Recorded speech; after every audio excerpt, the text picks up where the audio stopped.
और अब बात मिडिल ईस्ट की करेंगे। मिडिल ईस्ट में इस वक्त जो हालात हैं वो खाड़ी देशों को दहलाने के लिए काफी हैं। नए समीकरणों की वजह से स्थिति युद्ध जैसी है। खाड़ी देशों के अलग अलग गुट बन रहे हैं और इनमें सबसे ज्यादा परेशान हैं ईरान के राष्ट्रपति रूहानी।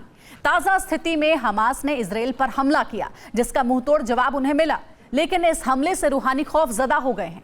खाजी के कई मुल्क दहशत में आ गए हैं क्योंकि ये इजराइल की ताकत का प्रदर्शन है। ये रिपोर्ट देखिए।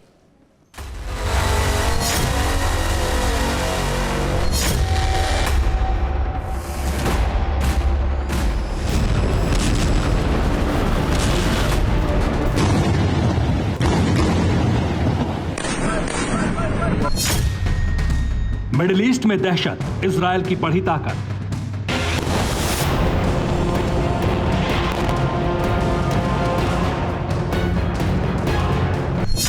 लगी धमाकों की छड़ी, रूहानी की नींद उड़ी।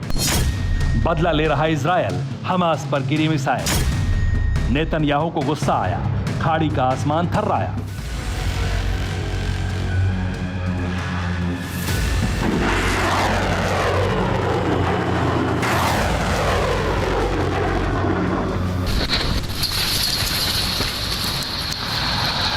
इस वक्त मिडिल ईस्ट के हालात ऐसे हैं जहां एक तरफ धमकियों का दौर है, दूसरी तरफ नई दोस्ती की शुरुआत।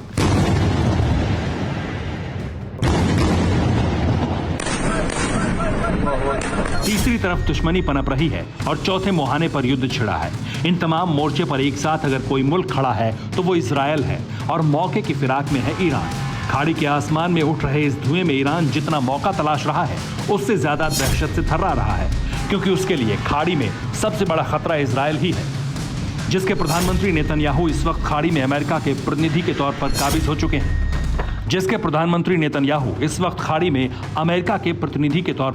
हो चुके हैं। ईरान के डर की कहानी के पीछे धमाकों की कहानी है जो गाजा पट्टी में हो रहे हैं, और ये धमाका करने वाला मुल्क इजराइल है। गाजा पट्टी में हमास के खात्मे की स्क्रिप्ट पर एक्शन सीन शूट हो रहे हैं। आसमान से आग के गोले बरस रहे हैं, जिससे रूहानी दहल गए हैं। हमास ने गाजा पट्टी से इजराइल पर हमला किया।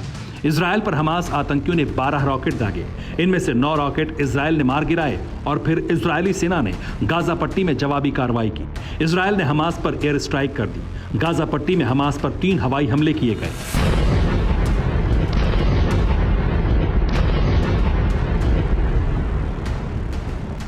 जिससे हमास आतंकी दहल गए। हालांकि उन्हें कितना नुकसान हुआ इसकी पुष्टि नहीं हुई, लेकिन इजराइल ने हमास आतंकियों की कमर तोड़ देने का दावा किया।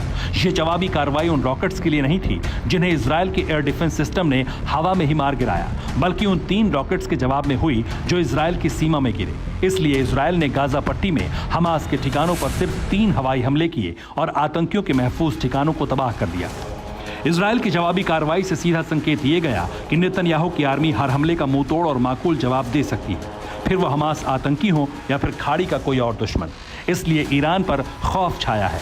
रूहानी दहशत में है क्योंकि ईरान ने हाल ही में इजराइल के नए दोस्त यूएई पर हमले की धमकी दी, जिसका जवाब अब तक ना तो यूएई ने दिया और ना ही इजराइल ने ईरान की धमकी पर कोई प्रतिक्रिया दी। रूहानी को डर उस हमले का है जो यूएई को दी गई धमकी के जवाब में हो सकता है।